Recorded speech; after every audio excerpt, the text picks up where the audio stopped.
Buenos días, Dios los bendiga. Un saludo cordial para todos los que se conectan, para todos los que lo ven con posteridad. Muchas gracias. Hoy continuamos con nuestras reflexiones de fundamentos y le pedimos al Señor en esta mañana que nos hable a través de su bendita palabra. Padre Santo, te damos gracias, Señor, por este nuevo día que nos regalas, Señor. Nos presentamos delante de ti, Señor, reconociendo, Señor, que necesitamos de tus palabras para vivir. Que sin ellas, Señor, nuestra vida sería como cuando tú creaste el mundo, desordenada y vacía, Señor. Y tú vienes a traer orden. Tú vienes a traer orden en medio del caos. Esta mañana, Señor, te pido que tu palabra traspase nuestras vidas como espada de doble filo, Señor, que me hable primeramente a mí, Señor, y a todos los que me ven a través de esta pantalla. Señor, en el nombre de Jesús, Señor, limpia nuestros pecados, lávanos de toda maldad, quita de nosotros, Señor, todo aquello que no te agrada y que no te pertenece, Señor, para que podamos ser apartados, Señor, en santidad para ti, Señor, para que podamos conocerte, que se ha quitado todo velo, Señor amado Dios, y podamos conocerte en verdad. Te damos gracias, Señor, en esta mañana, en el nombre de Cristo Jesús. Amén. Veíamos el día lunes que este pueblo de Israel, después de haber sido liberado y haber visto las maravillas y prodigios de Dios, ante el primer problema empezó a protestar. Y así somos nosotros. Aun cuando veamos las maravillas de Dios, nuestro corazón tiende a protestar porque no está satisfecho, porque nada le agrada, nada es suficiente, porque no tenemos la fe para confiar en aquel que trae salvación y trae provisión para nuestras vidas. Ahora, estando ya en el desierto, Dios los conduce al Horeb, al Sinaí, al monte de Dios. Y vamos a ver hoy cómo Dios una vez más muestra a su pueblo que ellos no son capaces de cumplir las leyes, de cumplir los estatutos que Dios les da.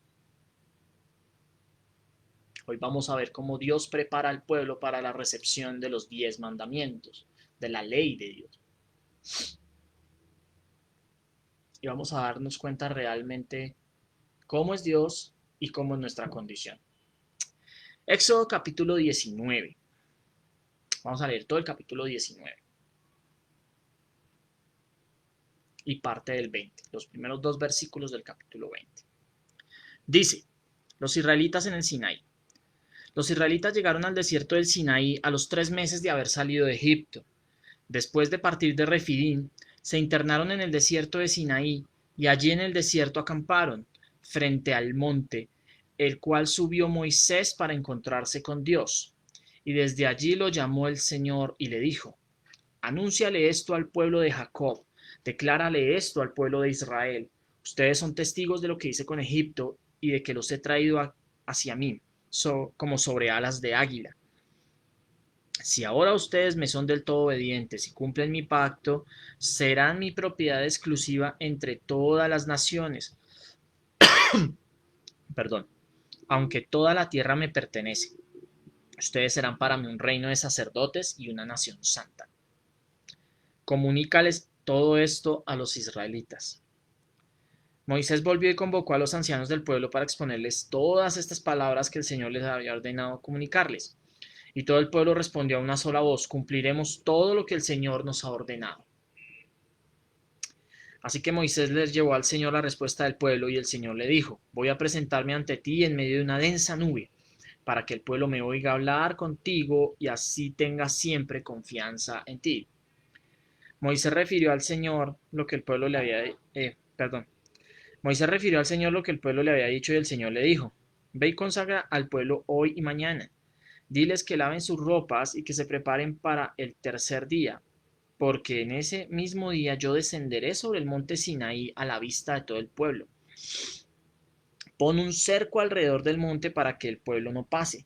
Diles que no suban al monte y que ni siquiera pongan un pie en él, pues cualquiera que lo toque será condenado a muerte. Sea hombre o animal no quedará con vida. Quien se atreva a tocarlo morirá a pedradas o a flechazos.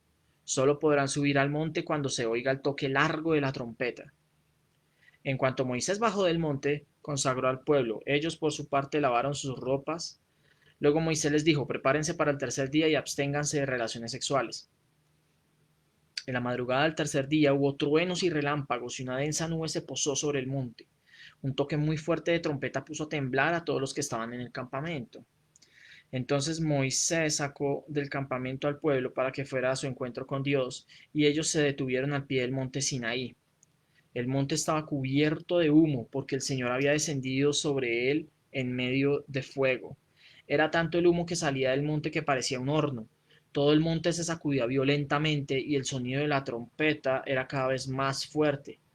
Entonces habló Moisés y Dios le respondía en el trueno. El Señor descendió a la cumbre del monte Sinaí y desde allí llamó a Moisés para que subiera. Luego cuando Moisés llegó a la cumbre, el Señor le dijo, baja y advierte al pueblo que no intenten ir más allá del cerco para verme, no sea que muchos de ellos pierdan la vida. Hasta los sacerdotes que se acercan a mí deben consagrarse, de lo contrario yo arremeteré contra ellos. Moisés le dijo al Señor, el pueblo no puede subir al monte Sinaí, pues tú mismo nos has advertido, pon un cerco alrededor del monte y conságramelo. El Señor le respondió, baja y dile a Aarón que suba contigo, pero ni los sacerdotes ni el pueblo deben intentar subir a donde estoy, pues de lo contrario yo arremeteré contra ellos. Moisés bajó y repitió eso mismo al pueblo. Capítulo 20, versículos 1 y 2. Dios habló y dio a conocer todos estos mandamientos. Yo soy el Señor tu Dios, yo te saqué de Egipto, del país donde eras esclavo. Vamos a dejar ahí. El lunes estudiamos los mandamientos.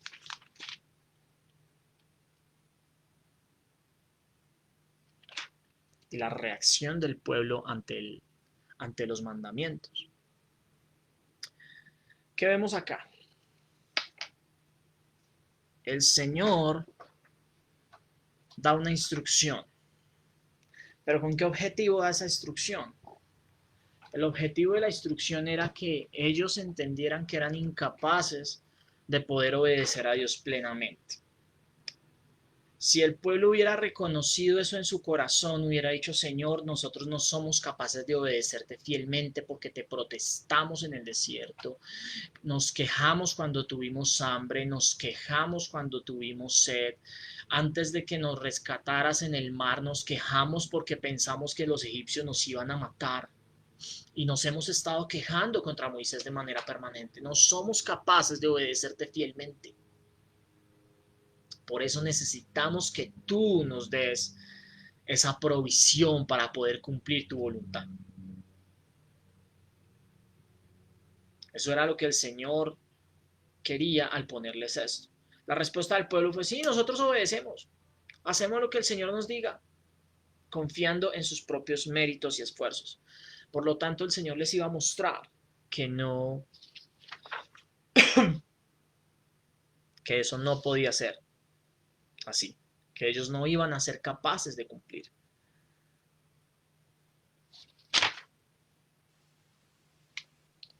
Moisés transmitió el mensaje al pueblo. La respuesta del pueblo fue la que anteriormente les dije.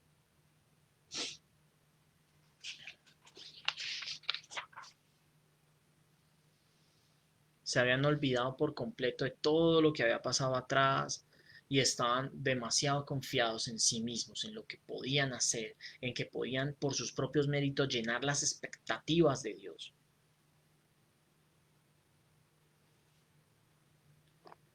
Y el acuerdo, si lo leemos una vez más, era este.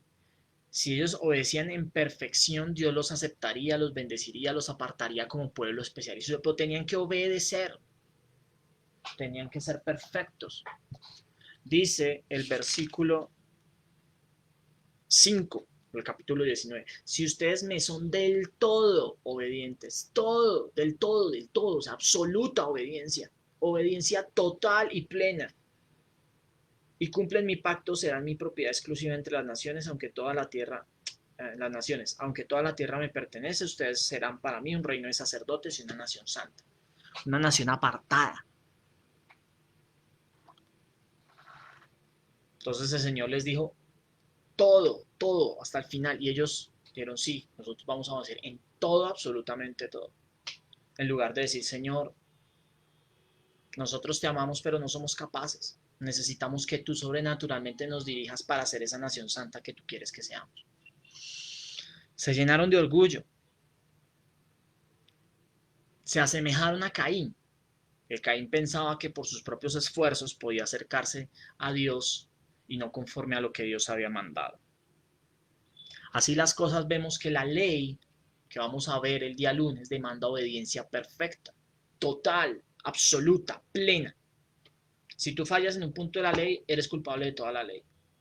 Entonces somos permanentemente culpables de la ley si nos miramos bajo ese rasero. Somos culpables de toda la ley. ¿Por qué el Señor hizo un acuerdo con los israelitas cuando sabía que no eran capaces? ¿Por qué? El Señor puede haber dicho, no, estos manos no son capaces, suerte. Suerte, chao. Vamos a buscar otros. ¿Por qué lo hizo? El Señor quería probar que ellos eran pecadores y que necesitaban un Salvador, que necesitaban la provisión de Dios para ser salvos, que necesitaban la provisión de Dios para poder vivir una vida conforme a lo que Él quiere. La necesitamos porque somos propensos a fallar. Usted y yo somos propensísimos a fallar. Cualquier atisbo o sea, cualquier incisión, cualquier hendidura, cualquier fisura que haya en nuestra fe, en nuestra confianza en Dios, ¡pum! Ahí caemos. Así somos, así somos. Por eso necesitamos depender completamente de Él todo el tiempo. Todo el tiempo. La ilustración que tengo en las notas es muy interesante. Una persona alguna vez se metió a un río a nadar. Pero resulta que el río venía con una corriente poderosa, estaba muy caudaloso y el man no pudo. No pudo, se enredó allá en el nado y no pudo. No pudo y lo estaba arrastrando la corriente. Insistió en nadar y no podía llegar. No podía. Entonces este hombre empezó a chapolear allá y a darle, a intentar. Y la gente lo veía desde la otra orilla, veía que se estaba ahogando, que estaba haciendo un esfuerzo, pues se estaba ahogando. Entonces, ayúdenlo, socorran, lo que hacemos. Y había un tipo, atleta, nadador experto, que era la única persona que estaba en el lugar que podía de alguna manera ayudarle. Y le decían, señor, ayúdelo, tal. Y el hombre se quedó quieto. Mientras tanto, el otro allá, y chapoteé y tal, y tal. Hasta que llegó un momento en que esa persona dejó de insistir en, en hacer las cosas por sus propios medios, dejó de insistir en tratar de salir, en tratar de no ahogarse.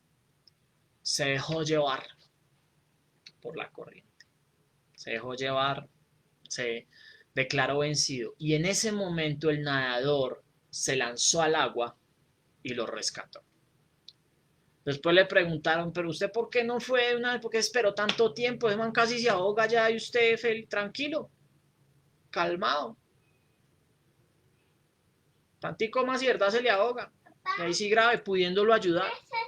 Pudiéndolo ayudar. Pudiéndolo ayudar. Entonces este hombre dijo, mire, si yo me hubiera botado al agua, cuando este otro señor estaba tratando de hacerlo por sus propios esfuerzos, nos hubiéramos ahogado los dos, porque yo lo hubiera intentado ayudar y él no se hubiera querido dejar por estar chapoteando y en su adrenalina y toda la vaina, no se hubiera dejado ayudar. Yo estaba esperando que él dejara de hacerlo por sus propios esfuerzos como para yo poder entrar y ayudarle y hacerme también el trabajo mucho más fácil. Así el Señor quería enseñar a los israelitas y nos quiere enseñar a nosotros que mientras nosotros intentemos por nuestros propios esfuerzos buscar la salvación, no lo vamos a lograr. Mientras nosotros por nuestros propios esfuerzos intentemos ganarnos un lugar en el cielo, no lo vamos a lograr. Vamos a ser como ese nadador en la mitad del agua caudalosa que no va a poder, que le va a ganar. El Señor quería enseñarles a los israelitas y nos quiere enseñar a nosotros que no podían llegar a ser sus amigos y ganar su aceptación y dádivas por su propio esfuerzo. Nosotros no podemos llegar a ser llamados amigos de Dios si lo queremos hacer en nuestras fuerzas, intentándolo hacer a través de buenas obras, de ser buena gente, ¿sí? O sea, si nuestra motivación para ser buena persona es querernos ganar el cielo, ahí estamos totalmente mal. Nosotros debemos ser movidos a buenas obras después de haberlo conocido a Él, después de ser sus amigos y no antes.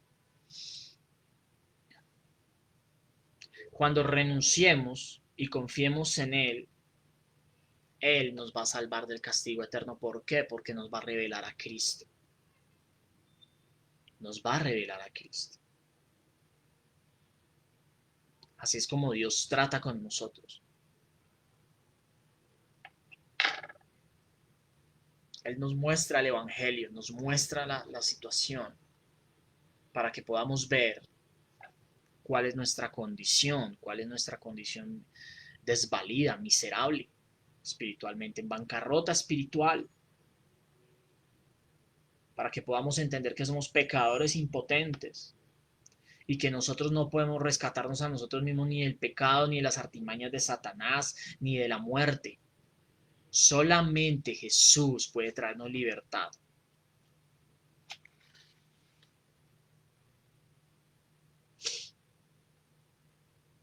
Solamente el Señor nos puede apartar para ser santos. ¿Por qué? Porque Él es santo. Y Él les mostró esa diferencia cuando les dijo: acérquense a mí, límpiense, lávense y hagan separación en el monte, porque cualquiera que se acerque va a morir. ¿Por qué? Porque nosotros, el ser humano, no puede agradar a Dios en sus propias fuerzas. Si cualquiera quisiera decir: yo quiero conocer a Dios, quiero ser su amigo, y si hubiera ido así nomás, muy seguramente hubiera caído muerto. ¿Por qué? Porque por su pecado Dios no permite que nada contaminado, nada inmundo esté con Él, porque Él es supremamente santo y apartado. Por eso les dijo: hagan un cerco. ¿Qué hicieron? Pusieron unos mojones, mojones de cerca, para identificar que alrededor, o sea, que estaba separado el pueblo de Dios y que Dios es completamente santo, completamente apartado. La palabra santo significa apartado del uso común, apartado de. Entonces, cuando nos referimos que Dios es santo, santo, santo, es que Él es plenamente apartado, totalmente apartado de la contaminación del mundo, de la contaminación del hombre, del pecado y la maldad. Dios precisamente les quería mostrar eso, para mostrarles que en Él estaba solo David y que no quería que murieran, que no se acercaran de una manera indigna a Él. Por eso les dijo: lávense y acérquense, de acuerdo a como yo les diga, pero no traspasen los límites de este mundo. Quien desobedeciera iba a morir, porque Dios odia la desobediencia. Por esa razón Adán y Eva murieron, por desobediencia. Se les dio una orden: no coman del árbol del conocimiento del bien y del mal. Y ellos comieron, pensando que iban a ser como Dios. Y por eso murieron. Murió su espíritu, se rompió la comunión con Dios.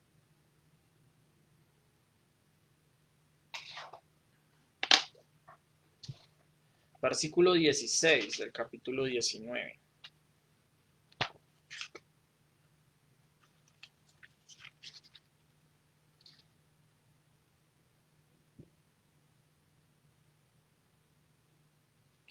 Dice: en la madrugada del tercer día hubo truenos y relámpagos, y una densa nube se posó sobre el monte. Un toque muy fuerte de trompeta puso a temblar a todos los que estaban en el campamento. No es de sorprender que con una manifestación de esas el pueblo temblase, tuviese pavor. ¿O usted qué sentiría, o yo, si el Señor se nos manifestara así? Que apareciera relámpagos, truenos, rayos. que temblara la tierra. ¿Usted qué sentiría? Pánico. Yo estaría paniqueado del susto. Perdónenme la expresión coloquial, yo estaría aterrado.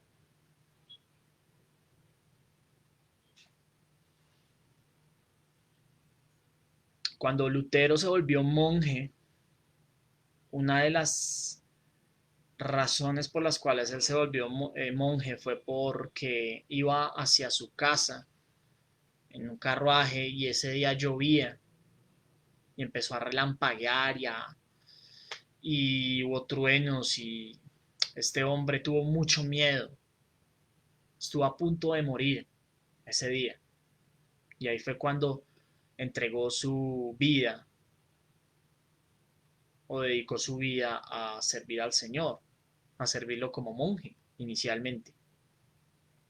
Entonces, esa manifestación de natural hizo que este hombre sintiera miedo porque pensaba que Dios lo iba a condenar. De manera semejante aquí cuando ellos vieron esta manifestación, ellos se dieron cuenta que Dios es un Dios santo, ¿sí? Que Dios es todopoderoso, que Dios castiga el pecado.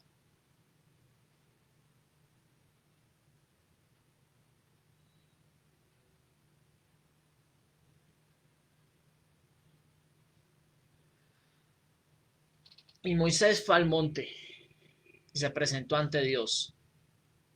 Él y Aarón se presentaron ante Dios en el monte. Y Dios comenzó a transmitir sus mandatos al pueblo. Yo soy el Dios que te sacó de Egipto. Y empezó a hablar al pueblo. Como preámbulo a lo que vamos a estudiar el día lunes, vamos a leer Santiago capítulo 2, versículo 10.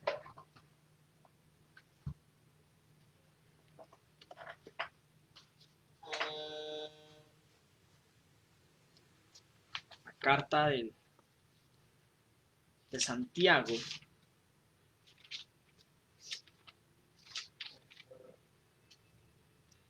capítulo 2, versículo 10.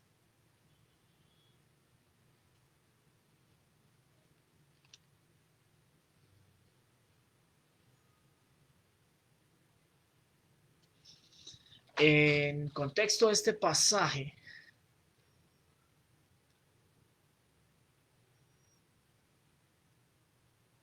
básicamente es que en el reino de Dios no hay diferencias, ¿sí?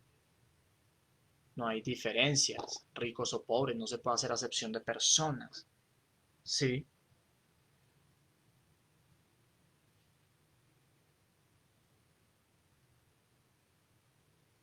No podemos estar pensando en juzgar que porque entonces esta persona no tiene algo, entonces es inferior o algo así. No es así porque ante la cruz de Cristo todos somos iguales. Pero el versículo 10 tiene algo fundamental. Hablando acerca del amor al prójimo, Santiago cita este versículo para que quede muy claro que uno no se puede llamar cristiano o llamarse hijo de Dios si uno no cumple, o sea, si uno no refleja lo que Cristo hizo en nosotros. Vale, desde el versículo 8. Hacen muy bien si de veras cumplen la ley suprema de la Escritura, ama a tu prójimo como a ti mismo. Pero si muestran algún favoritismo, pecan y son culpables, pues la misma ley los acusa de ser transgresores, porque el que cumple, versículo 10, con toda la ley, pero falla en un solo punto, ya es culpable de haberla quebrantado toda. Entonces les dice, ustedes aman a su prójimo, muy bien, pero si en algún momento ustedes muestran un favoritismo hacia alguien o si se inclinan a amar más a unos que a otros, o amar a unos y no amar a otros mejor, entonces ustedes se hacen culpables de toda la ley, porque no están cumpliendo ese mandamiento, así sea un instante. Tú dices amar a tu hermano, a un hermano, pero odias a otro. Entonces, como decía Jesús, Los pecadores hacen lo mismo. Yo amo al que me ama y odio al que no me gusta. No así entre nosotros. Entonces, en esta ilustración, Santiago nos lleva a una conclusión importante en el marco del tema que está hablando acerca de la comunión y del amor. Y es que si yo no amo al prójimo, soy culpable de toda la ley, toda. Asimismo, yo puedo amar a las personas, pero resulta que no amo a mis padres.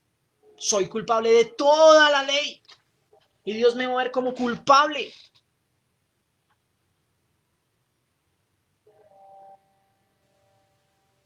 Y pone un ejemplo más adelante en el versículo 11. Pues el que dijo no cometas adulterio, también dijo no mates. Si no cometes adulterio, pero matas, ya has violado la ley. Porque la ley es una sola. Entonces, una sola compuesta de varias partes. Es como la Constitución. La Constitución son 300 y no sé cuántos artículos. Y si tú incumples uno, has violado la ley. Has violado la ley y estás expuesto a que la autoridad te castigue. ¿Sí? Aquí es lo mismo, la ley es una y contiene varios artículos. Si tú violas uno, la violas toda y estás expuesto al castigo que la ley te da. ¿Y qué nos quiere enseñar Dios con esto? Y lo vamos a ver el lunes.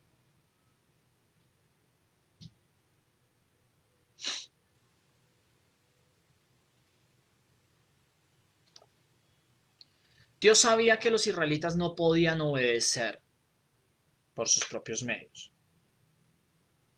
Y quería que se dieran cuenta que no eran capaces realmente por sus propios esfuerzos y que Él nunca los iba a aceptar así. Y Él dio la ley no solo para los israelitas, sino para que todas las personas supieran cuán pecadores son y que es imposible que alguien sea aceptable delante de Dios por medio de las cosas que hace. También dio la ley para que las personas confíen en su misericordia y al darse cuenta que son incapaces, clamen a ella, clamen por misericordia a Dios para que los salve de su pecado. La ley de Dios es como una máquina de rayos X.